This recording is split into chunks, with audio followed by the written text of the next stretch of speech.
Book of Beginnings, Lesson 6. We've covered the first few chapters of Genesis, and it's been about a chapter for each night, pretty much. We're going to cover 6, 7, 8, and 9 tonight because what we're going to be talking about from where we were last time, leading up to about Noah and Noah's Ark and so on.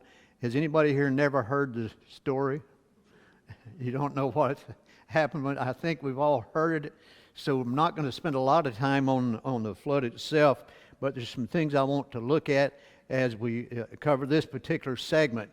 6, 7, 8, and 9 all have to do with Noah and his family and so on. And then when you get into 10, we get back into genealogies again. So that's one we can look forward to for our next time that we're together. We won't spend a lot of time with the genealogies, but it takes us from Noah to Abraham. So before it took us from Adam to Noah, in the 5th chapter, in the 10th chapter, it takes us from Noah, from his family, to Abraham. So, but tonight we're going to be talking about the flood. We're going to be talking some about Noah and some things I want us to look at.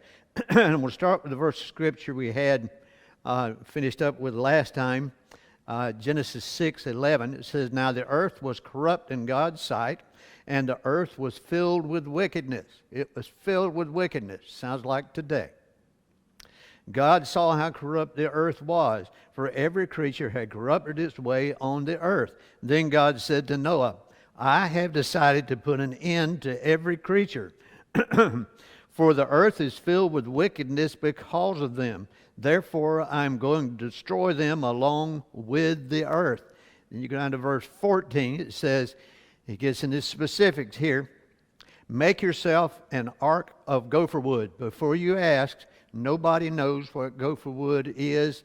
People have opinions. Some people say they thought it was some kind of cedar or something like that. Nobody knows because the only place it appears is there in the Hebrew, and it doesn't say what it is or describe what tree it was. And this was 5,000-6,000 years ago, so it's kind of hard to check back and find out. But anyway, just in case you want to know, I don't have any idea what gopher wood is. "Make rooms in the ark and cover it with pitch inside and outside. This is how you are to make it. The ark will be 450 feet long." 450 feet long. You got that number. 75 feet wide and 45 feet high. You're to make a roof finishing the sides of the ark to within 18 inches of the roof. You are to put a door in the side of the ark. Make it with lower, middle, upper decks. This is, I think this was the, not the actual, I think this was the drawing artist's conception of the ark encounter that's up in, where Cincinnati or somewhere up in there. Pardon me? Kentucky. Well, the museum's in just across the border. So the ark is in one state and the museum is in the other state. So I don't know which is which. I haven't been, as you might can tell. Anyway, this is the mock-up that they had, and they put this fin-like thing on there, and if you read what they said about it, they said it never describes that in the book of Genesis anywhere.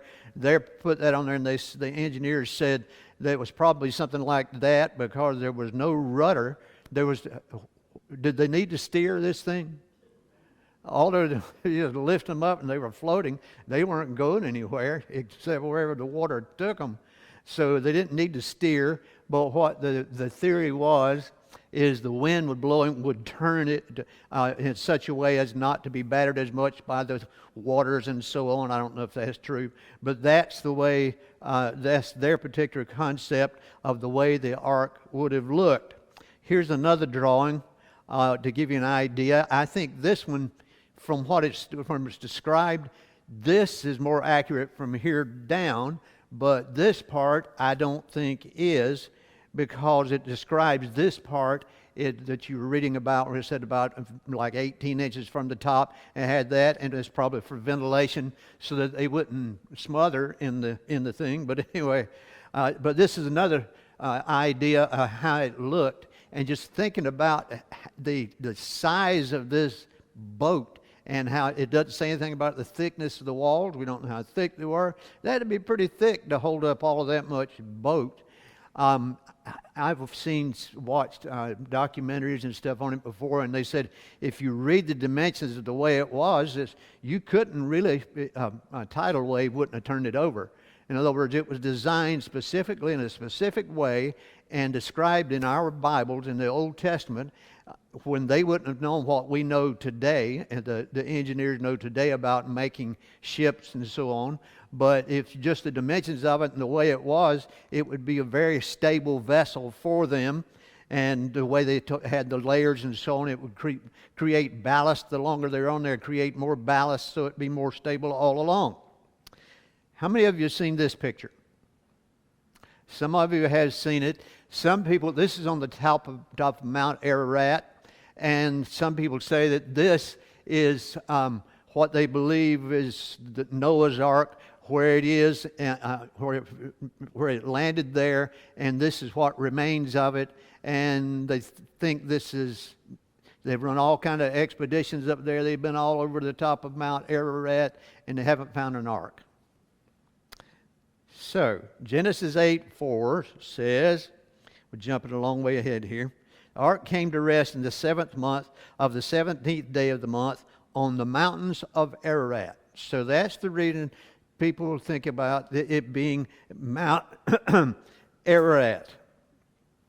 And Popular Mechanics in November of last year, this comes from Popular Mechanics. It says, archaeologists believe they may have discovered the final location of Noah's Ark on Turkey's Mount Ararat. Soil samples from atop the highest peak in Turkey reveal human activity and marine materials up on top of a mountain. Dating of the rock and the soil from the location matched the biblical timing of Noah's Ark. So what does that mean? Not a lot, except scientifically, not just biblically, they're saying this could have been where Noah's Ark landed, and it's nice to know you have archaeological findings outside of the Bible that would point in the direction of this. To get an idea of Mount Ararat, that's Mount Ararat. That's not a place I'm not going there. In case my next vacation, we're not going to Mount Ararat and spending any time there, but that's what the mountain looks like today. If you look on the map, you can see here where it says Mount Ararat, you see Turkey, and down here is where Israel is, and Egypt, and so on. That gives you an idea of the area where Mount Ararat is. Now, here's the question. Is this where the ark landed? Is this where the ark rests today? Does it matter? And what is important? The Bible, the scripture there says it sat down on the mountains of Ararat. That was 6,000 years ago. How do we know that's the same mountain that they call Ararat today? We don't. We don't have any idea. Could it be? Yes. Would I like it if they discovered the remnants, the remains of the ark up there, and you could have pictures of it, and bring it? I would like that. It would just be interesting, but that has nothing to do with my faith and what I believe whatsoever. If an earthquake came and the ark was up there and it slid down the side of the mountain on the flat ground and they photographed it, you're still going to have atheists in this world and people that don't believe it. Period. So you're not going to have enough proof to prove it to anybody beyond a shadow of a doubt. If that's all you're going on is what kind of archaeological finding you can find, they're not going to believe anyway. So we don't know if that's where the ark landed. We don't know what area it landed in. We don't know what the countryside looked like back then. We can get a picture. This land, the whole earth had been flooded for a year. What do you think things would look like? When you open the door on the ark, what would you be looking at? That'd be a desolate place. Once the water was gone, that would be a desolate place. Well, if it landed on the top of that mountain, well, sooner or later they have to come down that mountain to get on. And it never says anything about it in Genesis because it's not important. It doesn't matter. The point is, the ark was there. The ark saved them. It took them out of the world. Mankind was destroyed because of the wickedness of mankind, and they're about to destroy themselves. So that's what happened. Is it resting there today? Have no idea. Don't have the foggiest idea. And does it matter? No. It doesn't matter at all. What's important? God's Word says, and that leads to where we are today and who we are in Jesus today. And that's a lot more important than where a boat sits, regardless of what boat it is. Genesis 6:18, we'll go back to 6. But I will establish my covenant with you, and you will enter the ark with your sons, your wife, and your sons' wives. What was the first covenant that God made with man? We'll read it. Genesis 1:26. And God said, let us make man in our image according to our likeness. They will rule the fish of the sea, the birds of the sky, and the livestock, all the earth, and the creatures that crawl on the earth. So God created man in his own image, created him in the image of God. He created them male and female. God blessed them, and God said to them, be fruitful, multiply, fill the earth, and subdue it. Rule the fish of the sea, the birds of the sky, and every creature that crawls on the earth.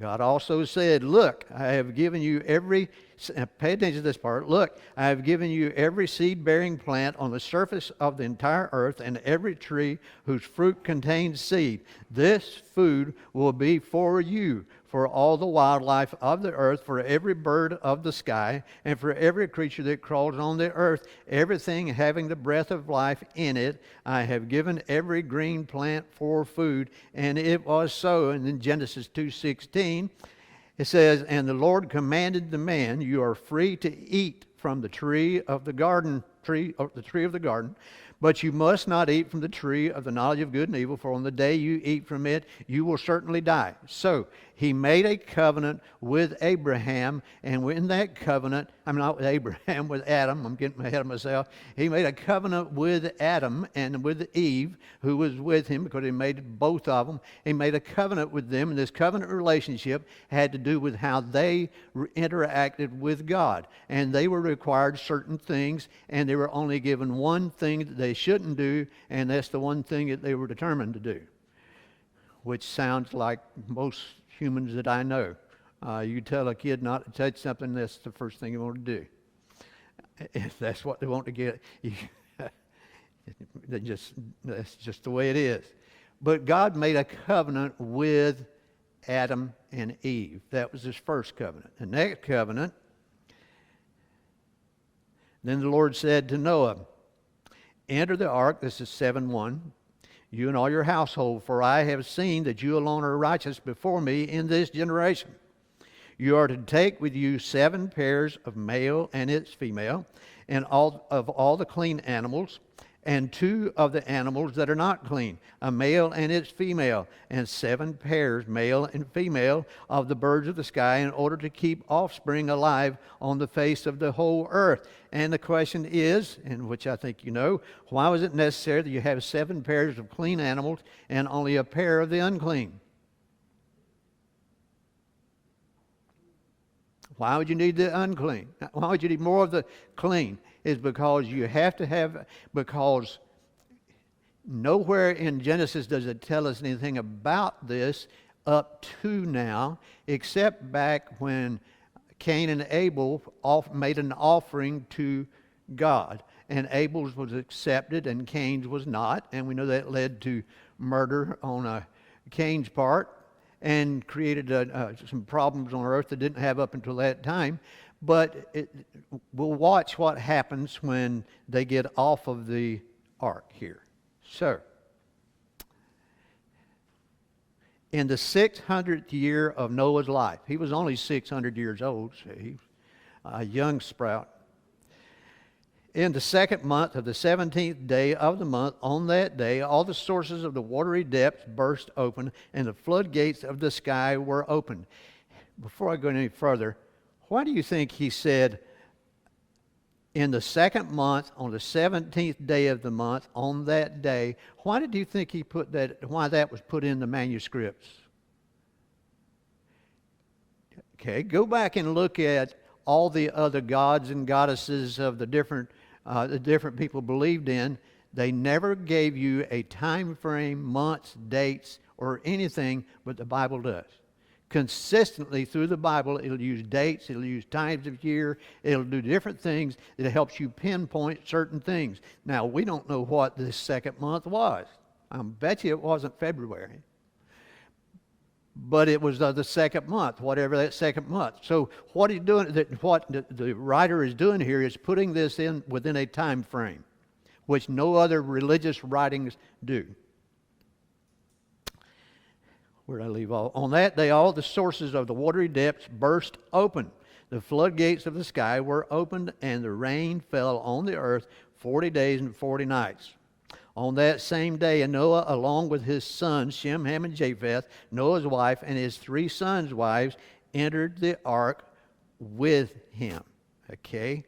I want to go back and look at something because a question was asked the last time, and so I wanted to point out the scripture that we were talking about, because the question had to do with had there been any rain, according to what many of us have been taught as we're growing up, that it hadn't rained on the earth up until this time, and the first rain that happened was at Noah's Ark. And I'm telling you, the Bible doesn't tell us that. Here's what it says, Genesis 2:5. No shrub of the field had yet grown on the land, and no plant of the field had yet sprouted. What does that say? There was no plants. There were no shrubs. There was nothing growing on the earth. For the Lord God had not made it rain on the land, and there was no man to work the ground. But water would come out of the ground and water the entire surface of the land. So, does this mean that rain had not occurred until Noah's day? No. What people say, and what the theory and what people theorized, and I've heard since I was a kid, was that this mist came up and watered everything and watered the Garden of Eden. There was never any rain anywhere, and this is the way that the earth was watered up until the time of Noah. How many generations was it from Adam and Eve in the Garden of Eden, when it's talking about in the 2nd chapter of the book of Genesis, up until this time? We don't know how many thousands of years it had been, but it had been a long time. And so did it not rain in all that time? Possible. Or could it have, God made it rain before then? Absolutely. What's my point? It doesn't matter. The only reason I point these things out is because so many times we get caught up in the things in our traditions and what we've been traditionally taught instead of what's important and what's actually said. Let's look at what it says, and then we can surmise whatever we want to from there. Is it important? No, not important. Back to Genesis 7:11. In the 600th year of Noah's life, in the 2nd month of the 17th day of the month, on that day, all the sources of the watery depths burst open. Now, pay attention to what it says there. All the water, it burst open. People have said, and scientists have said, if it rained solid, no matter how hard it rained for 40 days and 40 nights, it would not have flooded the entire earth. It wouldn't have covered everything. Well, the Bible doesn't say that it did. It says, it gives you two different sources. It says, all the sources of the watery depths burst open. The floodgates of the sky were opened, and the rain fell on the earth 40 days and 40 nights. Now, I have seen theories, and there was one particular concept, one Christian source that I saw years ago. It said that what they believed, and this is surmising, is that the earth had its mantle, had its crust, and it had a layer of water underneath, and then the layer of earth on top of that, and that's where everything grew. And what this particular source said, he said, the earth sits at a 23-degree angle from the sun. Doesn't sit up straight. We don't sit up straight. That's the reason we have seasons of the year, is because it sits at, I think it's 23 degrees, if I remember correctly. If I'm wrong, you can correct me next time. But it's about 23 degrees. And this particular writer said he believed that the earth sat up straight, and whatever it was happened tilted the earth at that time, and when it did, the water from underneath broke out and came out. That's the way he explained all the water. So did it happen that way? I don't have the foggiest idea. But it's interesting that people are thinking that deeply anyway. And the rain fell on the earth 40 days and 40 nights. On that same day, Noah, along with his sons, Shem, Ham, and Japheth, Noah's wife, and his sons' wives, entered the ark with him. Then we go to chapter 8. This is after the boat has landed, whether it's Mount Ararat or wherever it is, it's time for them to get off the ark. Then Noah built an altar to the Lord. Nowhere ahead of this does God tell him, when you get off here, I want you to make an altar and I want you to sacrifice animals. He doesn't tell him that. Where did he get the idea of doing that? I have no idea. But for some reason he did, and to me that's the reason he brought, and you mentioned this in other places, the reason you had 7 clean animals, because all you could sacrifice were clean animals. Once the Mosaic Law came along and they created the sacrificial system and had it in writing and had what they were to do as a people, that's what they did. They could sacrifice the clean animals, but you couldn't sacrifice the unclean animals, so they had these. Plus, let me read a little bit more and then we'll get to something here. Then Noah built an altar to the Lord. He took some of every kind of clean animal, every kind of clean bird, and offered burnt offerings on the altar. When the Lord smelled the pleasing aroma, he said to himself, I will never again curse the ground because of man, even though man's inclination is evil from his youth. And I will never again strike down every living thing as I have done. So Noah has an act of worship, and God reacts to that act of worship because I always like this, a sweet-smelling aroma. Have you ever burned anything on your stove? Is that a sweet smelling? There's nothing sweet about that. What was sweet about the aroma? It's because he was making an offering, a sacrifice to God, and he was worshiping God, and that's what it was. I know, and I've used this example before. My parents' house burned down right next to me, and it was like a couple of weeks, I forgot how long it was, before they sent the crews in to just tear everything out. And every time I'd step out that door, all I could smell was that burnt. And I was tickled pink when I came home that day, and they had removed all that and it was gone. But I didn't have to put up with that. So the smell itself is not what is good, it's the worship that is what he's talking about there. Well, think about this. I will never again curse the ground because of man, even though man's inclination is evil from his youth. It says man's inclination is evil from his youth. Period. Is that true? Yes. We can find a lot more evil than we can good if you just leave it to... If God didn't exist, and there was just as many good people as there was bad people in this world, how long would it be before there were more bad people than good? And there's a reason for it. How many good people kill other people? How many bad people kill other people? Well, so before long it's going to create bad time. Yeah, he will never again curse it. And God, it appears from what he's saying here, Noah did the sacrifice first, then God responded to the sacrifice. He responded to the worship. He responds to our worship as well as he does to Noah's here. So, Noah's first recorded act when he got off the ark was to worship. That's the first thing he did. I've got a quote here I want to read. This offering would have been a truly faith-based sacrifice, even if it was commanded directly by God. So few of each of the animals existed, in the world that to purposely kill any of them, even for the more plentiful clean animals, was very costly to Noah and his family. It was clearly an act of faith in God's ability to provide. You think about it, you get off this boat, there's nothing growing. There's no plant life or anything growing. How long does it take to get something, to plant a garden and to reap the produce? How long does it take to get a cow has a calf? How long does it take to get that calf old enough where you can butcher the calf and eat the meat? So here they were. You talk about an act of faith. You get off the boat and you have these animals and you start killing them and sacrificing them and burning them on an altar. That takes a good bit of faith.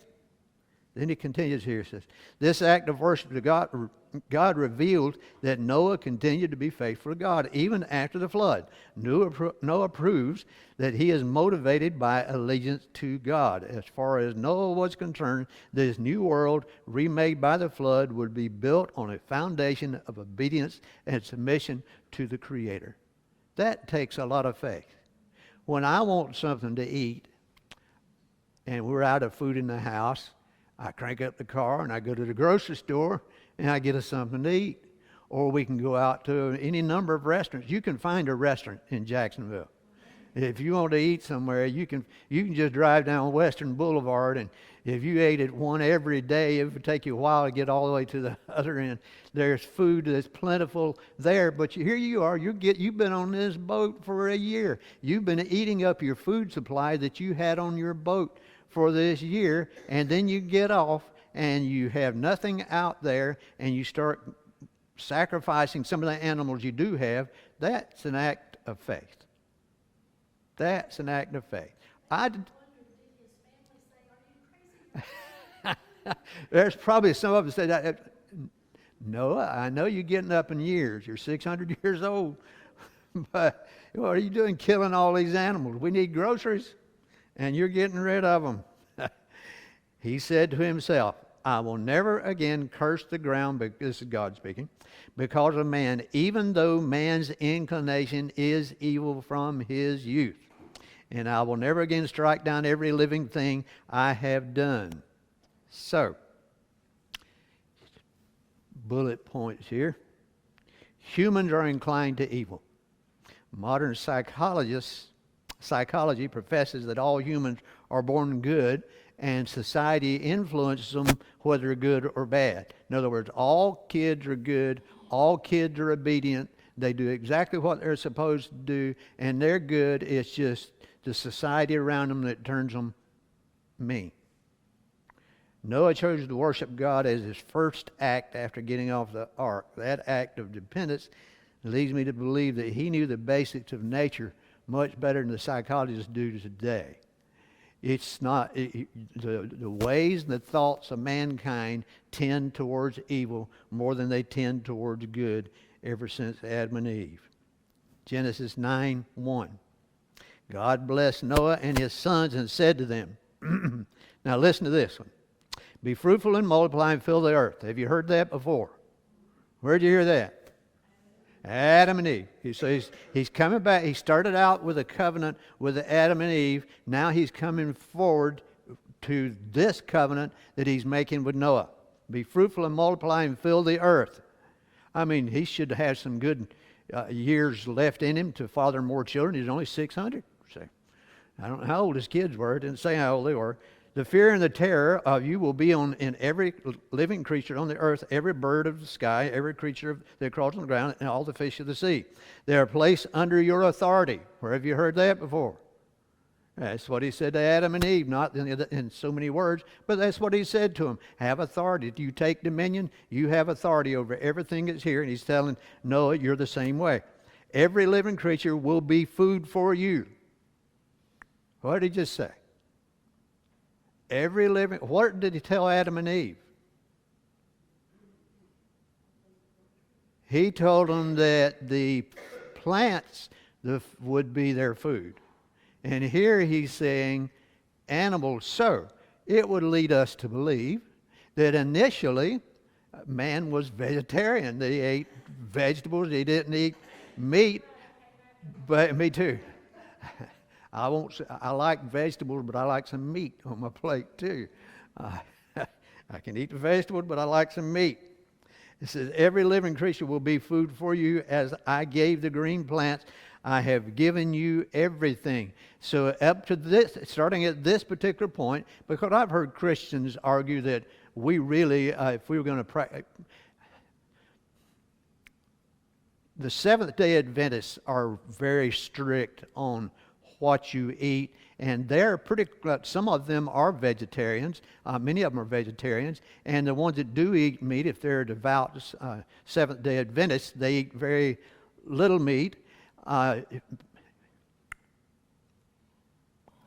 There was a Seventh-day Adventist that he was trying to come up with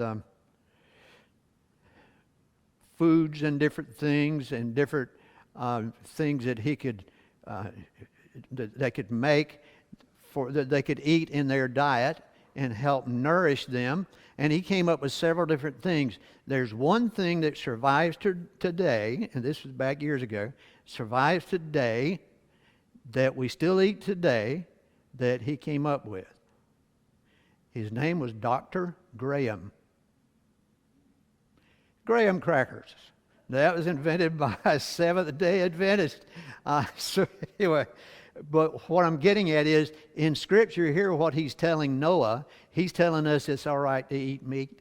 He told in the Mosaic law, the law that he created for the Hebrew people, he told them to eat. They could eat meat. So we're on solid ground with eating meat.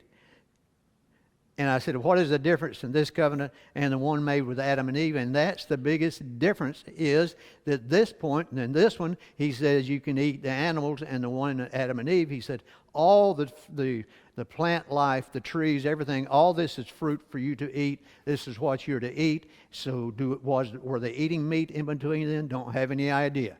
But it specifically says in here that they can, and we go through this again. God blessed Noah and his sons and said to them, be fruitful and multiply and fill the earth. The fear and terror of you will be in every living creature on the earth, every bird of the sky, every creature that crawls on the ground, and all the fish of the sea.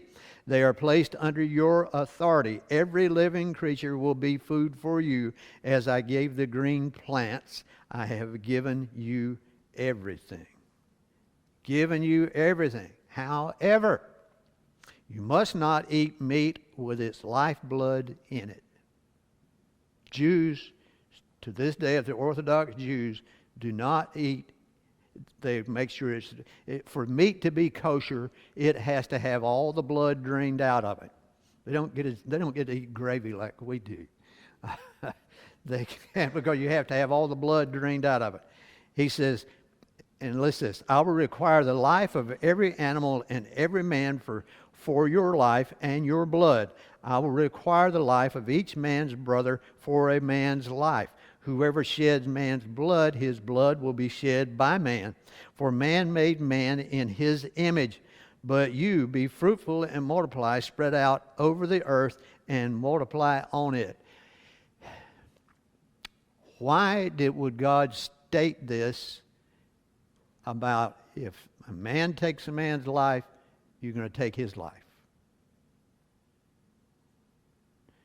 Is that a punishment or is that a deterrent?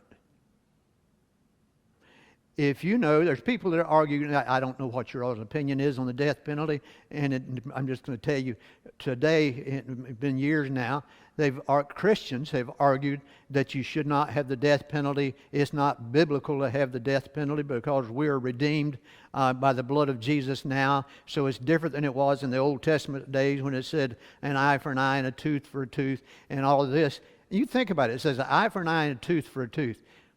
That would be a deterrent. But that's not only you. If somebody knocked my eye out, I wouldn't care if you killed him. And so really the law where it says an eye for an eye and a tooth for a tooth was more limiting the punishment than it was inflicting great punishment. And the fairness of God in doing this can be seen even in what he's talking about here. So if you shed a man's blood, your blood is required for that man because man was made in the image of God. You should not be killing people. And I wish more people understood that today. Then God said to Noah and his sons with him, understand that I am confirming my covenant with you and your descendants after you, and with every living creature that is with you, birds, livestock, and all wildlife of the earth that are with you, all the animals of the earth that came out of the ark. I confirm my covenant with you that never again will every creature be wiped out by the waters of the flood. There will never again be a flood to destroy the earth. Have you noticed that there's several things that God keeps repeating over and over again? Why would he do that?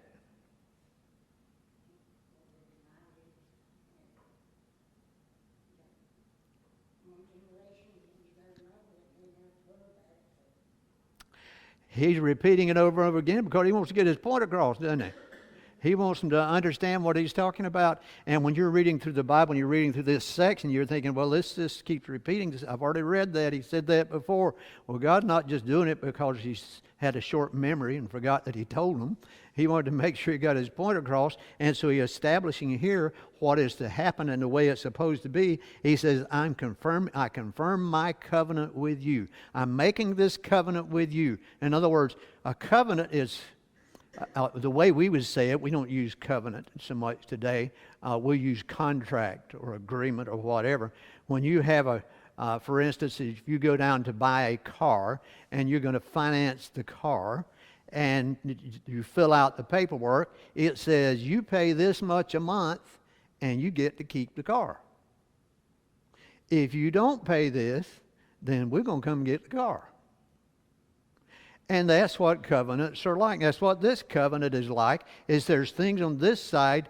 God is obligating himself to certain things that he didn't have to do, but he's obligating man on certain things on this end.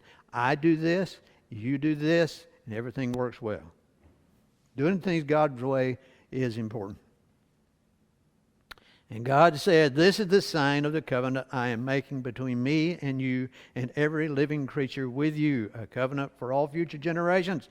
I have placed my bow in the clouds, and it will be a sign of the covenant between me and the earth. Whenever I form clouds over the earth and the bow appears in the clouds, I will remember my covenant between me and you and all the living creatures. Water will never again become a flood to destroy every creature.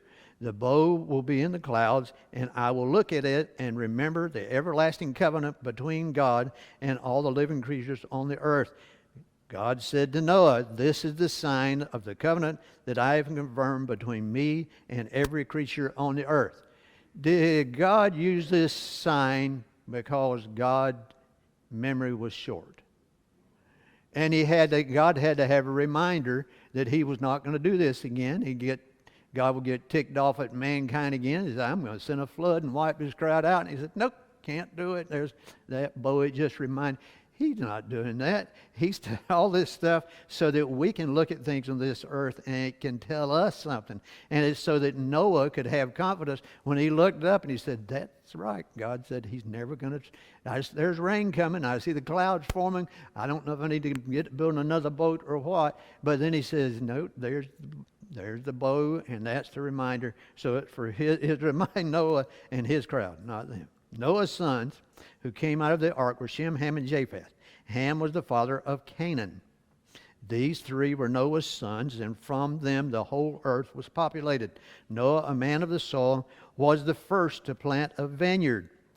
He drank some of the wine, became drunk, and uncovered himself inside this tent. Okay. Here's Noah, the most righteous man of his generation. Soon as he gets off the boat and he gets him a vineyard growing and he gets him some grapes, he makes some wine and gets drunk. That's the very first thing he does. Isn't that the way we are?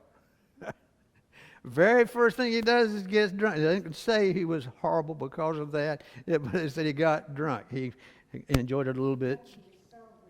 Pardon me? He was, but think about it. before he could make the wine, before he could plant the grapes, he had to have a vineyard. So we don't know how long this was after that. He had to grow the grapes, and then he had to make them, and then he had to ferment it and make it into wine in order to drink it. You said, well, maybe he didn't know it and make him drunk. Well, he did after this. He lived to be 950 years old, I think. So he had plenty of time to get drunk if he wanted to. If you're getting that old, your mind might be slipping a little bit. 950 years old. We talked about how long it would take to get them there. Why were covenants between God and man important? Why? And, pardon me? Yes, God promises, but what does he do? He expects something from us, and he tells us what we can expect from him. So we have on both, we have this agreement, this covenant. This is what the covenant with Adam and Eve kept mankind alive on this earth until Noah. And Noah, everything was destroyed, and the first thing that God did was made a covenant with Noah, and that's what kept man alive and protected man until the next covenant. And the covenants and different theologians and different people that study the Bible list different ones, but this is the major covenants that I think are in the Bible and of most importance. And it's the Adamic covenant, the Noahic covenant, the Mosaic covenant, the Davidic covenant, and the Messianic covenant. And which one are we under now? The Messianic covenant. We're under that covenant under Jesus the Christ. But all through the Bible, if you divide the Bible up in these categories, it helps you understand better what God was doing. He created a covenant, and God was continually making covenants with man. Did God need to make covenants with man for him to exist? No, but it was for our benefit. Questions, comments, concerns, or complaints?